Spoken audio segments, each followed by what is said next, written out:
Another riveting weekend of SEC football is officially in the books. With that being said, it's time to turn our attention to Week 3, and these are my SEC Power Rankings entering Week 3 of the 2025 college football season.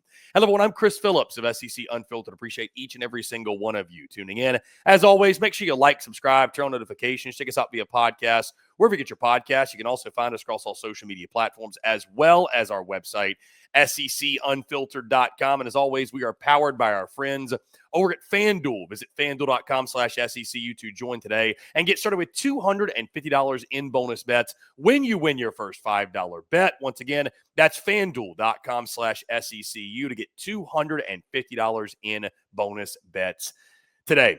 Week 2 is officially in the books. Week 3 is upon us. With that being said, these are my SEC football power rankings entering Week 3 of the 2025 season as we pull up each of my selections, and we will start at number 16. And by the way, unlike our friends over at the AP poll who vote on it and admittedly come out and tell you how it means nothing, well, I'd like to think these polls mean something. These power rankings do, at least to a degree. At least it's fun for us to talk about. So with that being said, and with that in mind, at number 16, I've got the Kentucky Wildcats. And guys, I'll even start before we really get in the nitty-gritty and say this. These are only getting more difficult on a weekly basis. Here's what I'm hoping. As we get into conference play, we're going to really start to learn about a lot of these teams, right? Because I feel like there's still so much unknown right now through just 2 weeks. Some teams have played a tough schedule. Some teams have played absolutely nobody. So it's really hard to decipher and really determine who is who in this league. But again, we're going to do our very best on a weekly basis. And I do believe that teams are going to start to separate themselves as we get into conference play against better competition. So I'll just say that. But again, at number 16, I've got the Kentucky Wildcats. I will give Mark Stoops and company this. Losing to Ole Miss over the weekend in the SEC opener, but it was not the way I thought it was going to be. I thought Ole Miss is going to run away with this game, thought it was going to be a blowout. I give Mark Stoops and Kentucky a ton of credit for the effort they showed in that 30-23 loss. I think there's some encouraging things in the running game. I think there were some encouraging things that Zach Calzada did, although now you got a quarterback battle with Cutter Boley, who came in near the end of that football game. Kentucky's still 16, but the performance Saturday, funny enough, did give me some optimism and encouragement that Kentucky may not do as poorly as I once thought they would. Maybe, just maybe, trip somebody up and win a conference game or two this season. Number 15, guys, easily the biggest faller of the week, and maybe a little bit of an overreaction, but you know what? After you lose to a G5 school in your home field and you lose to a team from the state of Florida not named Miami or Florida State for the first time since 1938, you deserve it. That team being at 15, the Florida Gators. It's fire Billy Napier. Listen, I think you give them till in the season. You never know. They might turn it around like they did last year. But, guys, I think the writing's on the wall in Gainesville. I understand, again, what happened in of last year and the way they bounced back. And DJ Lagway, obviously, leading the charge. He looks like he's regressed, guys. And Billy Napier refuses to give up the offensive play calling. He's one of those coaches that is just too stubborn for his own good. He can't get out of his own way. It's some of the same mistakes in year 4 that you had in years 1 and 2. You're doing things that a stupid football team does. You're undisciplined. I mean, guys, listen, Florida's much more talented than being in this 15 spot. But right now, with Billy Napier at the helm, and I don't doubt they won't bounce back and play better because it's the up and down roller coaster of the Billy Napier experience in Gainesville. But with that being said, guys, Gators, you deserve to get knocked down a peg or two or as many as I knocked you down. It's just South Florida, man. It was South Florida. Let's move on. At number 14, I've got the Arkansas Razorbacks. Guys, Arkansas over the weekend putting belt to ass over Arkansas State. And again, I know there's going to be a lot of people, especially these couple bottom teams, the pushback of why didn't you move us further up? Why didn't you move us at all? Guys, a lot of teams, a lot of SEC teams won over the weekend, especially this lower half group. So it's tough to shuffle around right now, especially when you're in non-conference play and everyone's winning. Arkansas, I give credit. Taylor Green is a is like a human highlight reel, essentially. It's like playing college football 26, but in real life, the numbers he's putting up, absolutely incredible. You cover, you take care of business against Arkansas State. First time ever the two teams played. There was a lot of hype and hoopla made over that. You take care of your business. It's not even competitive. Now let's see what you can do in conference play as you travel to Oxford, Mississippi to take on Ole Miss. Huge opportunity for the Razorbacks. We'll see if they can take advantage of it. Guys, at number 13, how about Jeff Lebby and those Mississippi State Bulldogs? I'm mad at myself for not picking the upset, really, truly, because this one, it was one, you talked about the game, you looked at it, it felt so obvious, but I couldn't bring myself to do it. Good on you, Jeff Lebby. Good on you, Mississippi State. What a game this was in Starkville. Bulldog Nation showed up, showed out, as you knew they would. Cowbells were going crazy. Starkville was on fire. And Mississippi State, all of a sudden, I told you they were going to get somebody this year. I didn't know it was going to be Arizona State this early on. You better watch out if you got the Bulldogs on your schedule. I'm not saying they're going to go win 8 or 9 games, but they're going to get somebody in SEC play. They're going to get somebody. I fully believe that. You better watch out when you play the Dogs. No longer just a guaranteed victory. Guys, at number 12, I've still got the Alabama Crimson Tide. And listen, again, another team who is much more talented than where they're currently sitting. But guys, here's the thing. I don't care that you beat La Monroe by 73. I'm not really going to care if you beat Wisconsin by 28. Nope. I won't know again about Alabama, what they are, what they're made of until September 27th when they take on Georgia. I just won't know, guys. I will not know. I can't buy into it because you beat Louisiana Monroe, who might be the worst team in all of college football, by 73. It doesn't erase what happened in week 1. Ty Simpson was really good. Guys balled out. Cool. None of it matters. None of it matters. It's Alabama. It shouldn't matter. That's not the standard to go beat ULM or go beat a bad Wisconsin team at home. It's not. Go beat Georgia in a couple weeks, and then we can reconvene and have a conversation. Guys, at number 11, I got the Missouri Tigers. This is a fan base that is not very happy with me right now because Mizzou is at 11. Guys, let me ask this. Here's the thing. I feel good about Mizzou. This does feel too low. You're not wrong. But who should they be ahead of? Everybody else in front of them is winning too, guys. And so you got to give credit where credit's due when the teams that were already ahead of them are also winning.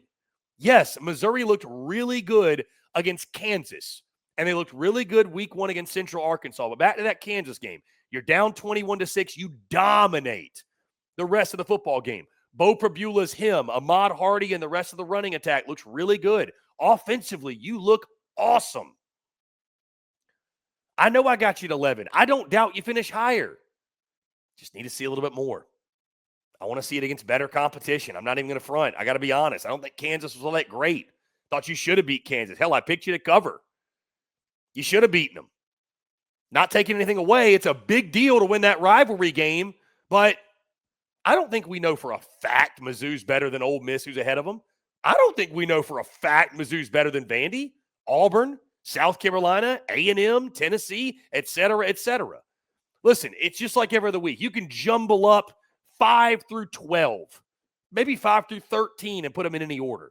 I got Mizzou at 11 right now. I think they could be much better than that. Only time will tell. There's plenty of opportunity upcoming in Missouri's schedule to jump up these power rankings, I can assure you. I got them at 11 right now. Number 10, I've got the Ole Miss Rebels once again. Go on the road to Kentucky. It wasn't the way I thought it would happen, but still, a dub is a dub is a dub on the road in the SECs. No such thing as a bad one. Let's hope Austin Simmons is okay. But I like what I saw from the running back room with Kawan Lacey. The wide receivers look good. Their rushing defense, I think, is a big question. The defense is a big question as a whole. I think it's going to be a high-scoring game against Arkansas. But big opportunity. Got to protect the home field. Ole Miss, ho-hum dub in Lexington. You'll take it. Probably not the way they wanted it either, but a win's a win on the road in the SEC. At number 9, I've got the Vanderbilt Commodores. How about Diego Pavia? Anchor down. Clark Lee. What they've built and what they're doing. Not just beating Virginia Tech in Blacksburg. And by the way, guys, that place was packed. That place was rocking. They go in there and put belt to ass in that second half. That Vandy team's just got intangibles, man. And they've got good players too, by the way. Now, do they have as many of them as a lot of the top echelon teams? No, they don't. But they got dogs, man. They got dogs. They got competitors up and down that roster. And when you got a bunch of guys like that who believe in what you're building, you got a quarterback you believe in, you got a head coach like Clark Lee that I truly believe he feels strongly about what Vanderbilt can be, not what it's always been, you're cooking. You're cooking. You can be a really good college football team that way, and that's exactly what they are. That matchup in Columbia, South Carolina this weekend, as Vandy looks to snap the streak of 16 straight losses of the Gamecocks, wildly fascinating. And I'll tell you this, guys, if there's anybody that can snap that streak, it's Diego Pavia for the Vanderbilt Commodores. Guys, at number 8, I've got the Auburn Tigers. Ho-hum, they put belt to ass to Ball State 42-3. Again, guys, not really a lot to take away. You've got South Alabama this week. Shouldn't be a big deal. And then week 4 at Oklahoma, September the 20th. That's going to be the big one, the homecoming for Jackson Arnold. Auburn staying right there, middle of the pack for me. Liked what they did against Ball State. Obviously took care of business the way they should. They stay at 8. At number 7, guys, I've got South Carolina. Gamecocks actually drop a couple spots for me. Gamecocks dropped a couple spots. The offensive line is starting to give me some concern. The lack of run game, the lack of protection for Lenora Sellers, it's making him look more and more human, if you will. It's making him – the offense is just not clicking. And guys, in 3 games that Mike Shula has been the OC, the Gamecocks have scored 17 points against Illinois, 17 points against Virginia Tech. These are offensive points. And 17 points against South Carolina State. Okay? And I'm not saying overreact to that South Carolina State game, but it's not a good sign if you're a South Carolina fan. So, huge game this weekend against Vandy. There's a lot of momentum right now around the Commodores. Night game at Williams-Brice Stadium. Can you have a bounce-back performance? Even coming off a win, can the offensive line bounce back, get back to playing the football you know you're capable of, protect the home field? But I dropped them down a couple spots because, guys, admittedly, this is why I picked South Carolina to go 7-5. They look a lot more like that version than this college football playoff contender or college football playoff participant like so many predicted them to be. Number 6, guys, I've got the Texas A&M Aggies. A&M with another big non-conference win over Utah State. Marcel Reed continues to look really good. They've got a huge matchup this weekend at Notre Dame. Cannot wait. Going to be must-see TV. Going to be a lot of fun as Texas A&M travels to South Bend. Guys, I think they get the win. Spoiler alert. So the Aggies at 6. Love the offensive line. Love the progression I'm seeing from Marcel Reed. The receiver room is elite. And Cassius Havel's a dog on defense. Torian York. They got dudes, man. Texas A&M's got dudes all over the place. Cannot wait to watch them compete in South End against the Fighting Irish. Guys, at number 5, I got Tennessee. I love the momentum Tennessee's built, the way they're rolling. Huge opportunity, and where we will be this weekend for the SEC Unfiltered Tour in Knoxville, Tennessee, as we watch the Vols take on the Dogs of Georgia. Going to be a ton of fun, but I tell you, you've never beaten Kirby Smart.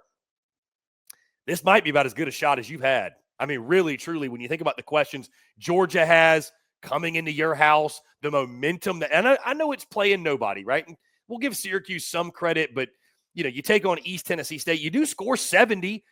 You're playing with a level of confidence that I think could be a difference maker. The way Joey Aguilar's spinning it, the running game's been good. I mean, Boo Carter's playing out of his mind, right? Defensively, you've been solid. So excited to watch this game. Cannot wait to take it in person, guys. Tennessee at 5 for me. I love the momentum they've built on the offensive side of the football specifically. Number 4, I've got the Texas Longhorns. Texas, I don't know what's more of a talking point. Texas beating San Jose State 38-7, or Arch Manning Poopgate and the comments that Steve Sarkisian had in his press conference yesterday. That's probably, again, going to be the weirdest quote of the college football season, maybe the weirdest quote you will ever hear in a press conference. I think Arch is probably fine. He throws for just under 300 yards. I mean, you get a 31-point win. It's just there's so much pressure on this kid externally from the national narrative that it's just like he can't do enough on a weekly basis. I think Texas is going to be fine, guys. Once again, their schedule. I mean, they get UTEP this week, San Houston the next, bye week, and then at Florida. We won't know much of anything about Arch until they go to the Swamp, because I don't think it matters what you do in picking apart lesser than competition, insignificant competition. I don't think it matters. Still got them at 4. Texas defense is elite. I think Arch is going to be fine. But they had to slide down a spot, guys, because at number 3, where we just came from, Boomer Sooner. The Oklahoma Sooners jump all the way to 3 for me after beating Michigan 24-13. And listen, I know there's going to be a lot of Texas folks and a lot of Oklahoma haters that don't want to give the Sooners their roses. They want to demean the win over Michigan. Guys, I watched it with my own 2 eyes. Number 1, that defense might be better than last year, and they've got a swag and a tenacity about them that they haven't had there in quite a while. Brent Venables, it looks like a Brent Venables defense. Set the tone all night long. John Mateer is a baller. Is he perfect? No. I think the thing that you concern about him is that, you know, he gets against some of these better defenses, just some of that rinky-dink stuff, that ropey-dope. Is it going to work? But the kid's got it. You can't coach it. You can't teach it. You either have it or you don't have it. And John Mateer has it. Bottom line. He's got the it factor, man. You've got the quarterback. I like what you've got at the skill positions. I really do. Heck, you were able to run the football against Michigan, and Jade Knott's not even going. You have a different dynamic now in your offense with John Mateer, the running game. You were able to, late in a game, put it away via your offensive line and via your running game. Do you know how good of a sign that is for Oklahoma? Deion Burks looks like a stud. Again, there's other things to figure out. It's not a perfect product right now. But I thought that was a massive win for Oklahoma, guys. They look like, to me, like a college football playoff team. And I think a team, realistically, that can compete to get to Atlanta. Now, can they avoid the oops game? Can they avoid the letdown? We'll see. It won't happen this week. They travel to Temple, which is one of the weirdest road trips in the entire SEC this season. But Oklahoma's for real. Like, the Red River Shootout's going to be a dogfight, straight up. It's going to be an absolute fight. Now, they got other things to handle before that. You've got the game against Auburn. That's the big one. Guys, if they beat Auburn, we're going to get a 5-0 Oklahoma in Dallas. And, buddy, I can't wait to see that if that's the case, if that happens. Guys, at number 2, I got the LSU Tigers. I'm not overreacting to LSU's sloppy performance against Louisiana Tech, but 23-7, it's kind of weird to see on paper. Guys, LSU just doesn't I feel like for the most part they don't show up for games like this, and it's so hard to get your teams fired up to play in a game like this when all they see on social media, your players and everybody's saying it's a cupcake game, you're getting patted on the back, you're coming off an emotional win. Are you able to channel and bring that same effort, that energy you had against Clemson into your week 2 matchup? The answer is no, and they didn't. They absolutely didn't. Garrett Nussmeier was missing throws, running game wasn't productive. You got to get it figured out quickly, though, because you got the Florida Gators coming to town. And I tell you, for even everything with Florida, even with them losing to South Florida, they're going to give you their best shot. I have no doubt that Billy Napier and the Gators are going to give you your best shot. LSU at home at night should be okay, but can't have that kind of performance you had against La Tech 2 weeks in a row. And, guys, at number 1, I've got the Georgia Bulldogs. Listen, questions on questions on questions for Georgia. I get it. You beat Austin Peay 28-6. There's already rumblings coming out of Athens. Gunnar Stockton's not that guy. He's not dynamic enough. We can't get to where we want to go with Gunnar Stockton under center. We'll see. That's all I can say is we'll see. I'm not saying Georgia doesn't have questions. I'm not saying Georgia might not have issues. But there's one thing I know Georgia's still got. There's one thing I know Georgia's still got. A lot of my power rankings, they have to do with neutral site. Who am I taking to win a ball game? And right now, guys, there's still nobody I trust to win a ball game more than Kirby Smart. You'll have to prove it to me. Georgia's deserving of being one until otherwise noted. Flat out. People want to give me criticism for power rankings, power ratings. These are my power rankings. And I think you got to put some respect on the kings of the conference until we see otherwise. Big opportunity this weekend for Georgia to get knocked off. And then all these power rankings go to hell. I got this funny feeling, though. Georgia's going to come out in Knoxville and remind us all why they are who we think they are, why they are who I think they are, and why they're still the top dog in the SEC. I could be dead wrong. Let the chaos let the chaos commence. I'm all for it, but I got to see it before I can believe it. Guys, that's going to do it all for me. Would love to hear your thoughts. Do you agree with me? Do you disagree? How would you power rank the teams of the SEC entering week 3 of the 2025 season? Once again, guys, appreciate each and every single one of you tuning in. Before we get out of here, I do want to tell you about our friends over at FanDuel because, as always, we're brought to you by our friends at FanDuel. FanDuel is getting you ready for the NFL season with an offer you won't want to miss. New customers can bet just $5 and get $300 in bonus bets if you win. That's right. Pick a bet, win $5. Bet $5 and it wins. You'll unlock $300 in bonus bets to use all across the app. You can build parlays, bet player props, ride the live lines, whatever your style. FanDuel's got you covered. The NFL season is here. The only question is, are you ready to play? Visit FanDuel.com/SECU to download the FanDuel app today and get started. Once again, FanDuel.com/SECU to get in on the action today. Guys, once again, that's going to do it all for me. Appreciate each and every single one of you tuning in. As always, make sure you like, subscribe, turn on notifications. Check us out via podcast wherever you get your podcast. You can also find us across all social media platforms as well as our website, secunfiltered.com. Till next time, I'm Chris Phillips of SEC Unfiltered. Appreciate each and every single one of you tuning in, and we will catch you all on the other side.